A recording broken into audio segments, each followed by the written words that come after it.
পূৰ্বাঞ্চল তামাং বৌদ্ধ কেন্দ্ৰীয় সমিতিকা সকলোকে আমি ধন্যবাদ জ্ঞাপন কৰিছোঁ। আজি আমাৰ প্ৰথম হ'ল ঝণ্ডা উত্তোলন আৰু পতাকা উত্তোলন আৰু স্মৃতিতৰ্পণ ইতিমধ্যে হৈ গ'ল। এতিয়া আমাৰ হেংলাধিম যিটো তামাঙৰ ঘৰ, অৰ্থাৎ হেংলাধিম মানে তামাঙৰ ঘৰ, এতিয়া উদ্ঘাটন হ'ব। তাৰপিছত প্ৰতিযোগিতা হ'ব। প্ৰতিযোগিতা আমাৰ তামাং লোকনৃত্য অৰ্থাৎ একল আৰু দলীয় হ'ব। লগতে আমাৰ মিছ তামাং অৰ্থাৎ তামাং জাতিৰ সাজ পোছাক যে পৰিধান কৰি এটা ফেশ্বন শ্ব' নিচিনা আমাৰ জাতীয় সাজ পোছাক যে আমি কেনেকৈ সংৰক্ষণ কৰিব লাগে এইখিনিও হ'ব। লগতে আমাৰ ৰাতিত আমি স্থানীয় শিল্পীসকল আমি আমন্ত্ৰণ কৰিছোঁ। বিভিন্ন জনগোষ্ঠীয়সকলৰ নৃত্য প্ৰদৰ্শন হ'ব। লগতে আমি আজি আপোনালোকৰ চেনেলৰ যোগেদি সমূহ ৰাইজক আজিৰ এই প্ৰথম দিনৰ কাৰ্যসূচীত প্ৰত্যেক কাৰ্যসূচীত উপস্থিত হৈ সহযোগ কৰিবলৈ অনুৰোধ জনাইছোঁ। লগতে কালিলৈ আমাৰ সৰ্বপ্ৰথমে বাৰেৰহণীয় সাংস্কৃতিক শোভাযাত্ৰা হ'ব। বিভিন্ন জাতিৰ জনগোষ্ঠীৰ ধৰ্ম বৰ্ণ নিৰ্বিশেষে সকলো জাতিক আমি ইয়াত শোভাযাত্ৰাত নিমন্ত্ৰণ কৰিছোঁ। গতিকে লগতে আমাৰ অৱশেষত মুকলি হ'ব বঁটা বিতৰণ হ'ব। আৰু আমাৰ তামাঙৰ গায়ক যিজন বিশেষ মানে বিশেষজ্ঞ ক'ব লাগিব, আন্তঃৰাষ্ট্ৰীয় তামাং হয়, অৰ্থাৎ তামাং ভাষাৰে তেখেতে ইয়াত গান পৰিৱেশন কৰিব। গতিকে আমাৰ এটাই অনুৰোধ, সকলো জাতি ধৰ্ম বৰ্ণ নিৰ্বিশেষে আজি আৰু কালিৰ প্ৰত্যেক কাৰ্যসূচীত উপস্থিত থাকি আমি সফল সহযোগ কৰিবলৈ আহ্বান জনাইছোঁ। ধন্যবাদ। তামাং জনগোষ্ঠীৰ মানে এটা মৌলিক উৎসৱ এইটো।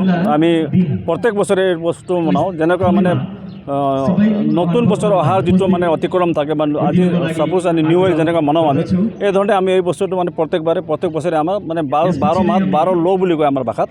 এই বস্তুটো যেনেকৈ প্ৰতি বছৰে যেনেকৈ মাহে বদলি হৈ কিনে আকৌ নিউ ইয়েৰ আহে, এনেকৈ আমাৰ এইটো নিউ ইয়েৰ হয়। আমি বিশেষ কৰি আজি যে চন বছৰ এইটো পতাৰ বা আমি এই উৎসৱটো মনাৰ একমাত্ৰ কাৰণ হয় যে আমাৰ তামাঙৰ ভাষা সংস্কৃতি এইকেইটা একেবাৰে আজিৰ দিনত লাহেকৈ মানে হৈ গৈছে, মানে নাইকিয়া হৈ গৈছে। সেইটো কাৰণে আমি প্ৰত্যেক বছৰে এই ধৰণে একেবাৰে ভব্যৰূপে মানে এই বস্তুটো আমি সনাম লচা বনাই কিনে আমাৰ ভাষা সংস্কৃতি কলা এইকেইটাকে আমি সংৰক্ষণ কৰিবলৈ এইকেইটা আমি কাৰ্যসূচী হাত লওঁ। আৰু অহা দিনবোৰতো আমি এই ধৰণে যদি কাৰ্যসূচী সমন্বয়ৰূপে আমি চলাই যাওঁ, তেনেহ'লে অহা দিনত আমাৰ তামাং জাতিৰ যিটো ভাষা সংস্কৃতি এইকেইটা সুৰক্ষিত থাকিব বুলি মই আশা কৰোঁ।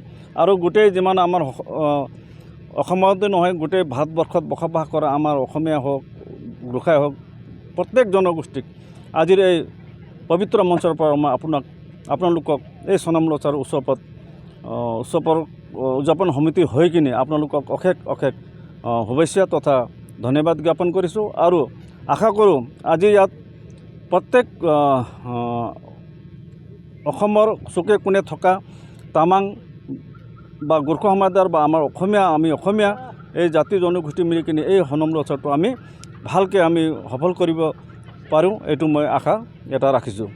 আৰু আশা কৰোঁ এই যিটো কাৰ্যসূচী অনুসৰি আমাৰ যিটো কাৰ্যসূচী হৈ থাকিব, আপোনালোকে আমাৰ যিটো নৃত্য, আমাৰ যিটো ভাষা এইকেইটা আপোনালোকে যিমান পাৰিব যিমান বিচাৰিব সিমানেই আমি আপোনালোকৰ ওচৰত আমি ৰাখিবৰ কাৰণে চেষ্টা কৰিম।